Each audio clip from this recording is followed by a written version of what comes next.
Yes, Mr. President. Perfect. I'm very glad you could hear me. I'm sorry my network keeps jumping on and off. A brother, I know we're running out of time, but I'll be brief. A brother was asking me to do everything that I can, and I agree with you. I'll do everything that I can. But I want to quote the noble words of Barack Obama when he was running for the first time. He was the first African, and he seemed the embodiment of all hope. But he said to his voters that I'm not asking you to believe in my ability to change things, but I'm asking you to believe in yours. The same thing I'm telling young people, don't just believe in me calling out people, but believe in your ability to convince people, because you can best explain to your age mates. Guys, some of you here are 10, 15 years younger than me. So you are in the thick of things. Your generation mates hear you even much more intimately than they hear from me. So speak to them. Let us speak to each other's heart. Um, I continue to encourage citizens, even those that are silent, to be in support. Those that are helping legally, those that are helping monetarily and otherwise. Those in the diaspora, those that are physically present in court, and those that are protesting. Please keep going. It is not about one person; it's about many people. So let's do this together. Believe in it. It works, and it will work. Finally, I want to encourage you, comrades. Many of you might be frustrated. You don't see huge numbers on the first or second or even third or fourth or fifth day. Keep going. Keep going for as long as you don't stop.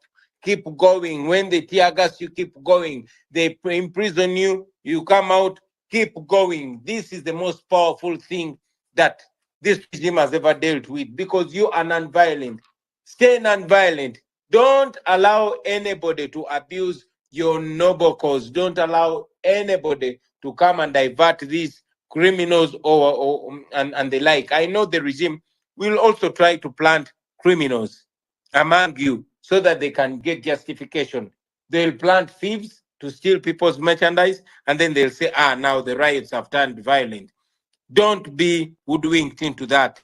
Be on the lookout. Some of you should be protesting while others are on the look for criminals. Most importantly, do not stop. We are at the turning point of history. One of the two has to win. Either corruption wins or morality wins. There's no middle ground. This is a face-to-face fight with corruption. You see, corruption has guns.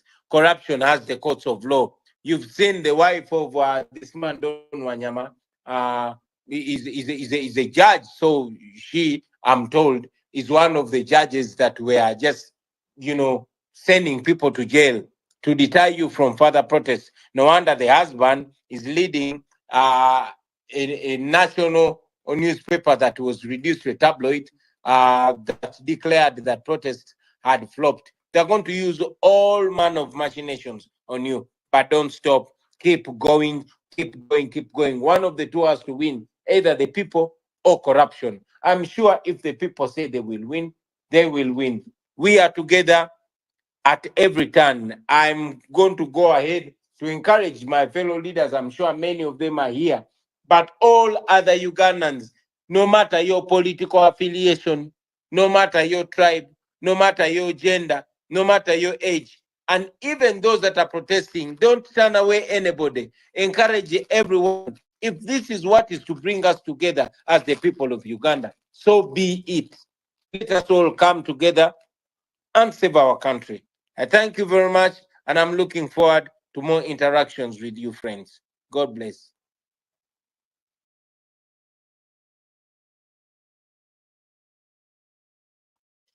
Oh, yes, I do.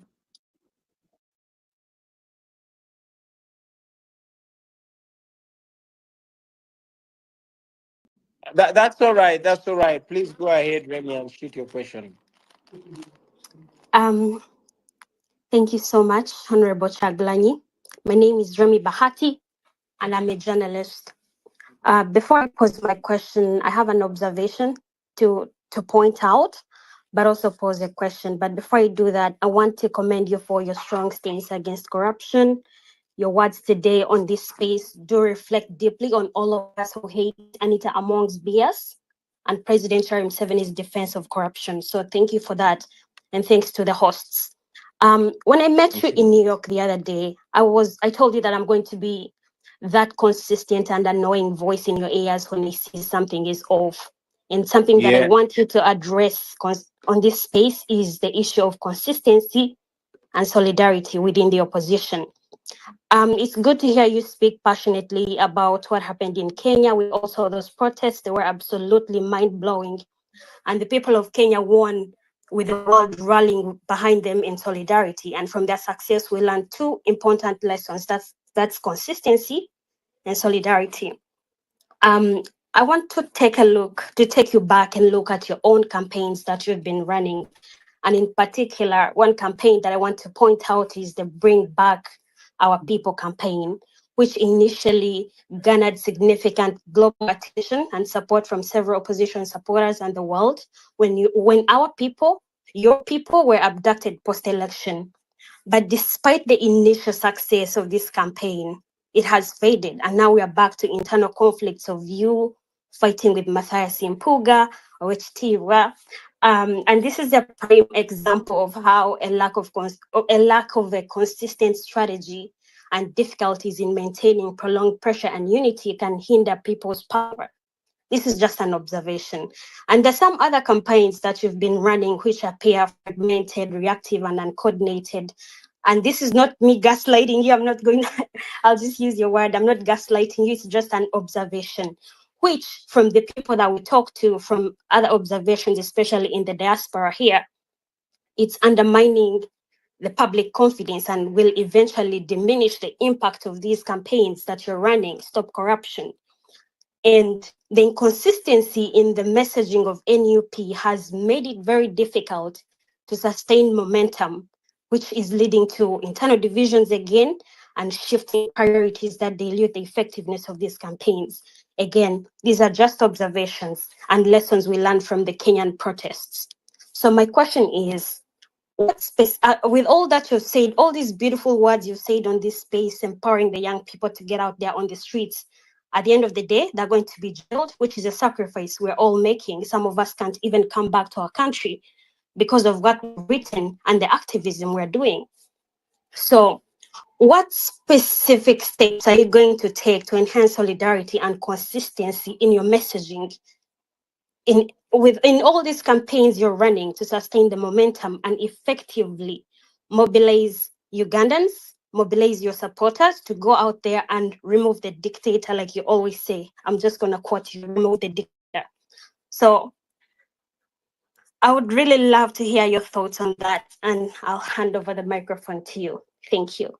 Maybe before you go off, you would do well to kindly point out the inconsistency in the NUP message, so I can know what I'm answering. Honorable Chagulanyi, when we had just got out of the elections, your key message was we're removing a dictator. And we're all looking forward to that.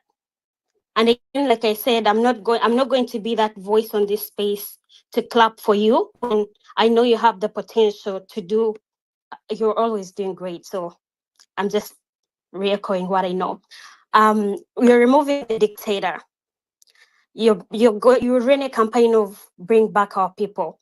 I'm going to take you back to 2016 when you had just joined politics. The campaign you ran with Dr. Kiza Besigye of I Can't Breathe.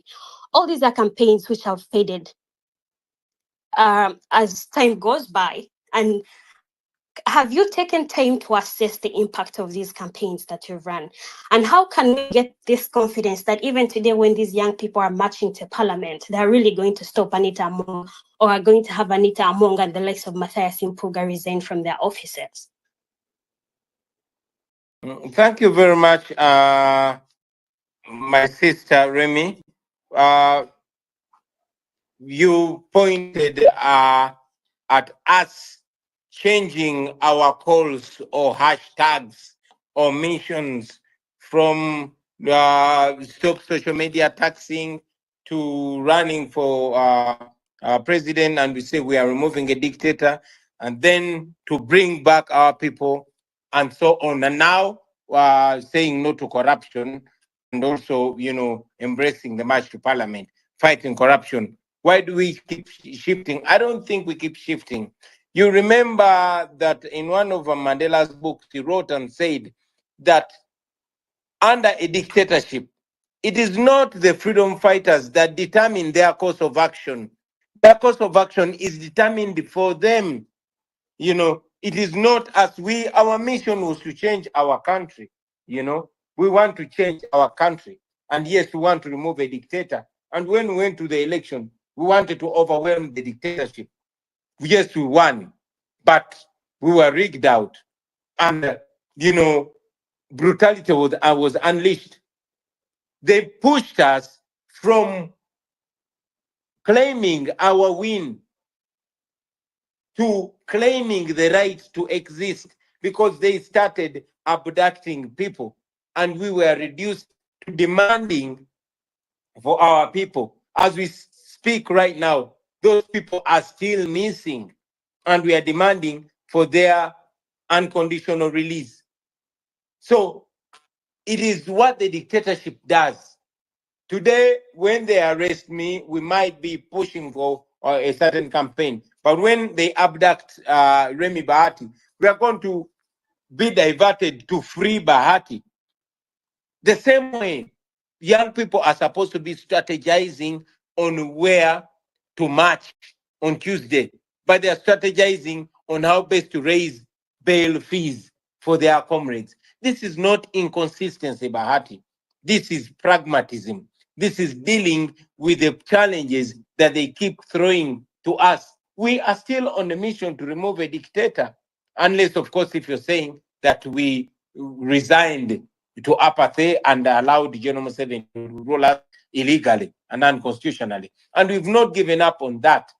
But when you're demanding for a free and fair election, and then they abduct your person, and you know that most of the people they abduct, many of them are tortured, others are raped and sodomized in jail, you are reduced to grappling for the life of your comrade. So there's no inconsistency whatsoever, but it is demanding for the most immediate relief when it calls for it. I hope you're still there. And another thing, it would be really unfortunate if you reduce our fight against corruption to an internal fight. There's no internal fight in NUP. You all know that one of us was caught in a corruption scandal, and the NUP did what it promised. We stood firm on our principles and avoided double standards. So it is not an internal controversy like the media has been struggling so much to paint it. NBS and many other both news agencies have been trying to frame this as an internal fight, an internal power struggle. That is not the case. That was a stand against corruption, and now all of you are joining in, and we are embracing that. So just to let you know that we don't have any internal fight, and also that we have no inconsistency whatsoever, Remy. Removing a dictator. But still, when a dictator abducts one of our people, we are reduced to fighting for them, and then we'll go back on course. Thank you.